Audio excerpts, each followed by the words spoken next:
Luar biasa saudara-saudara, di pujian yang kita saksikan tadi. Selamat Paskah bagi kita sekalian. Tuhan Yesus telah bangkit dan menang. Saudara-saudara, pernah ada seorang anak kelas 2 SD, dia sedang belajar perkalian di sekolah. Perkalian 1 sampai 10. Sampai di rumah, Papa kamu coba bertanya. 1 kali 1, ya jawab berapa kode? 3 kali 3 berapa nyawa?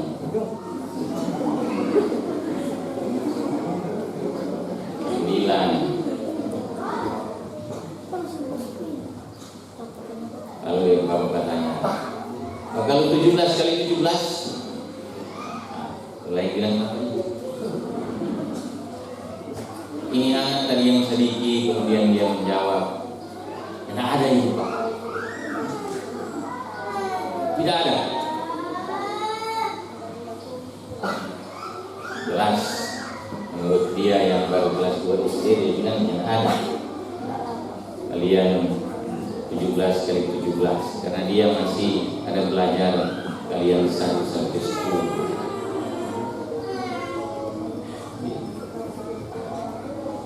Nah, saudara-saudara, terkadang dalam menghayati akan iman Kristen kita di tengah-tengah peristiwa Paskah, kita pun terkadang sama seperti pemahaman anak ini dalam cerita tadi, bahwa ada saja dalam hidup ini hal-hal yang tidak kita ketahui atau yang belum kita ketahui, yang tidak kita pahami, yang belum kita pahami, lalu kita langsung mengambil kesimpulan bahwa itu tidak ada. Lalu kita langsung mengambil kesimpulan bahwa itu tidak benar. Demikian pula dalam ayat peristiwa Paskah, misteri dalam peristiwa Paskah belum berarti bahwa apa yang belum dipahami atau tidak dipahami itu tidak benar atau tidak ada. Cerita ketika Maria Magdalena, Maria ibu Yakobus, Salome, dan perempuan-perempuan lain menurut kebiasaan hendak meminyaki mayat orang yang mereka hormati. Tetapi ketika mereka sampai di kubur, ternyata mereka tidak menjumpai lagi jenazah, jasad dari Tuhan Yesus.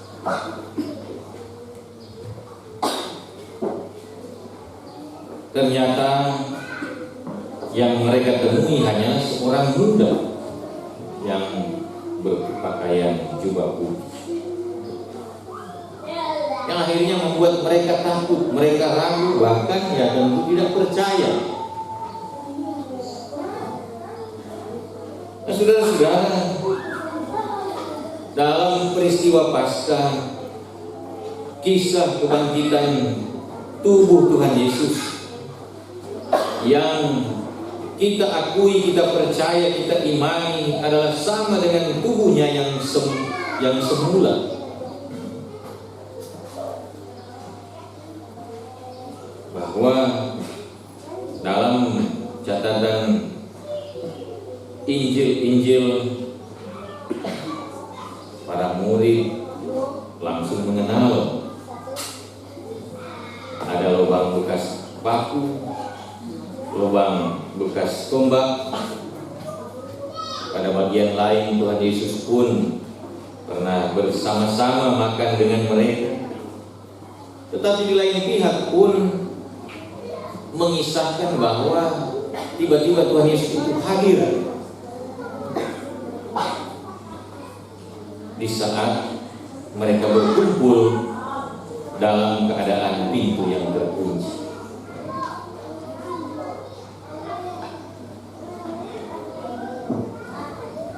Dan dalam Injil Markus pula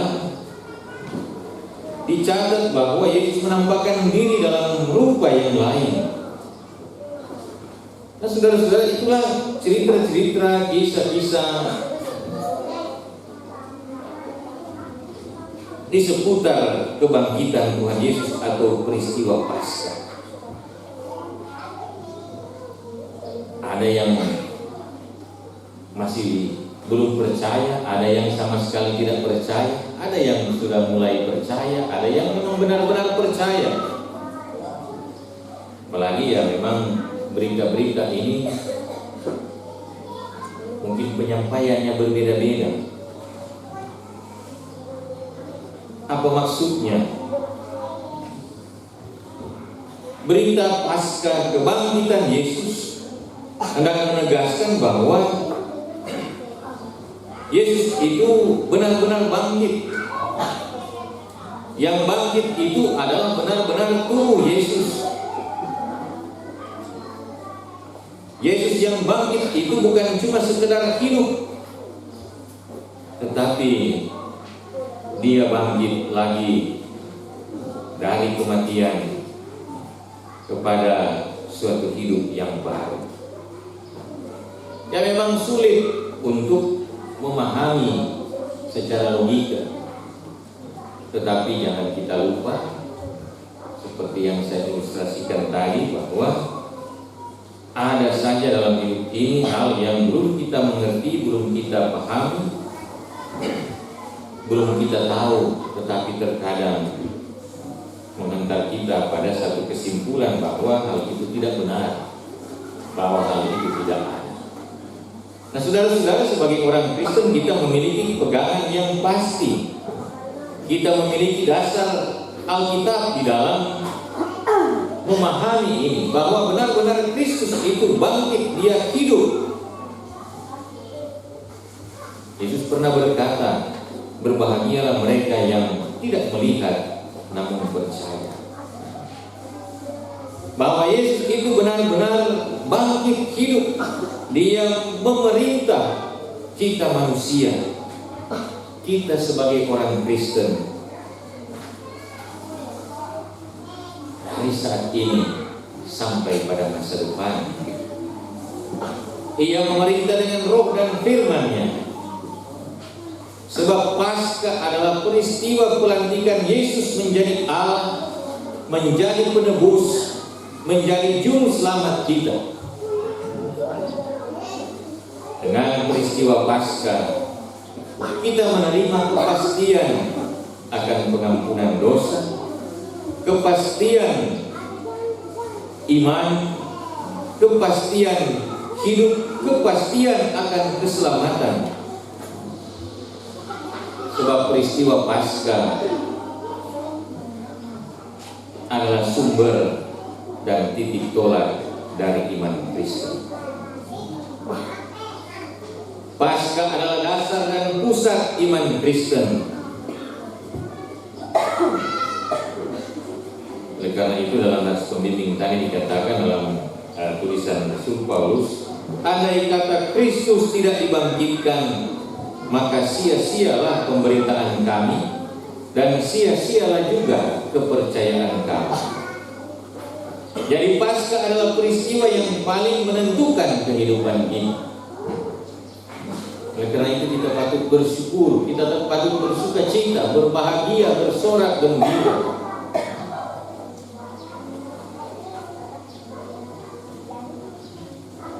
Karena peristiwa Paskah adalah peristiwa yang paling berarti, paling besar, paling menentukan dalam perayaan-perayaan tahun-tahun gereja. peristiwa paling menentukan, paling besar yang mempengaruhi kehidupan iman Kristen. Kalau membandingkan dengan Natal, orang lebih suka merayakan Natal karena itu mungkin ada kebiasaan hari besar. Tetapi peristiwa Natal itu ketika Yesus lahir, ya syukur orang yang tahu itu sekarang. Karena kalau dulu sebelum Yesus, waktu di zaman Tuhan Yesus belum lahir, orang yang tahu belum tahu menjadi apa ini bayi ini, apa benar ini bayi adalah anak Allah, apa benar ini bayi mau selamatkan kita. Tetapi dalam peristiwa pasca kebangkitan Kristus, itu benar-benar menjadi titik tolak kepercayaan iman kita. Peristiwa Paskah adalah peristiwa yang paling menentukan kehidupan kita. Sebab kalau Paskah tidak terjadi, kalau Kristus tidak bangkit, apa gunanya kita berdoa? Kita tidak berdoa kepada bayi yang baru lahir di kandang Betlehem, tapi kita berdoa kepada Dia yang bangkit, yang hidup. Apa gunanya kita berdoa kalau ya kita hanya berdoa kepada orang yang sudah meninggal? Yang guna. Ya, memang mungkin ada di beberapa tempat masih ada yang dibabatanya berdoa kepada orang yang mati. Mudah-mudahan yang ada di Selatan. Sebab ya kalau berdoa ke orang yang mati, kalau Kristus tidak hidup, tidak bangkit, maka dia tidak dapat mendengar apa yang kita doakan. Tetapi kita berdoa kepada Kristus yang bangkit, yang hidup, kita percaya ada kepastian doa kita didengar olehnya. Kalau Kristus tidak dibangkitkan, ya dia hanya seperti seorang pahlawan yang gugur, yang meninggal. Ya sehebat-hebatnya pahlawan yang telah meninggalkan jasa-jasa, mungkin tulisan-tulisan yang positif, yang membangun, meninggalkan semangat yang membara. Tetapi ya namanya dia sudah mati, dia sudah gugur, dia sudah meninggal, tidak bangkit lagi. Dia tidak bisa memberi jaminan bagi kita untuk memimpin hidup kita di masa kini dan di masa yang akan datang. Padahal itulah yang kita butuhkan sebagai orang Kristen. Yang kita butuhkan pemimpin untuk memimpin hidup kita di masa kini dan di masa yang akan datang. Pemimpin yang bangkit, yang hidup dan menang.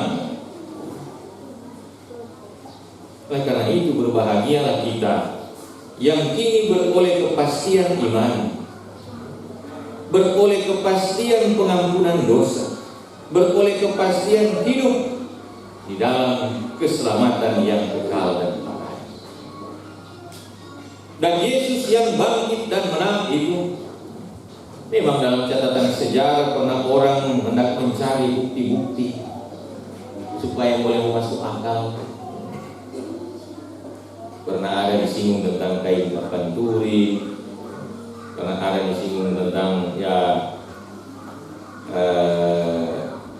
mesti vigilia di Palestina sana, di Bukit Golgota, kalau memang benar Tuhan Yesus bangkit. Ada yang bilang mesti lihat yang ini dan itu.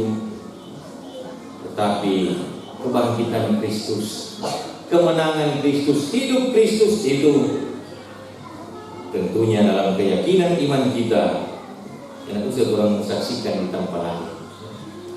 Kita akan menyaksikan di dalam penampilan kehidupan pengikut-pengikutnya di setiap hari. Jadi kalau masih marah-marah lagi, berarti Kristus belum hidup. Kalau masih ada DP curiga-curiga, belum sepenuhnya kita mengampuni, memaafkan, berarti belum hidup untuk Kristus. Kristus belum bangkit. Yesus masih ada di dalam kubur.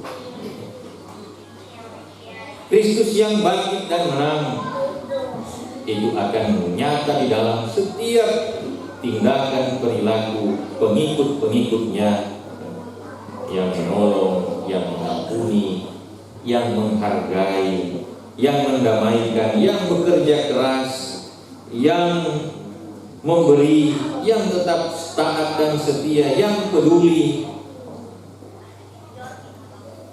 termasuk pula di dalamnya ketika kita sebagai persekutuan jemaat di Kening Sholat Tidur ini boleh baru menyelesaikan lomba lampion dan tenda pas. Mari kita bersyukur bersama-sama. Apapun hasil penilaian, tentu itu ya sudah sesuai dengan pergumulan doa juga dari yang menilai. Oleh karena itu tadi kita bilang kalau mungkin ada salah penilaian, biar diselipkan ulang di Pak Juri yang menilai.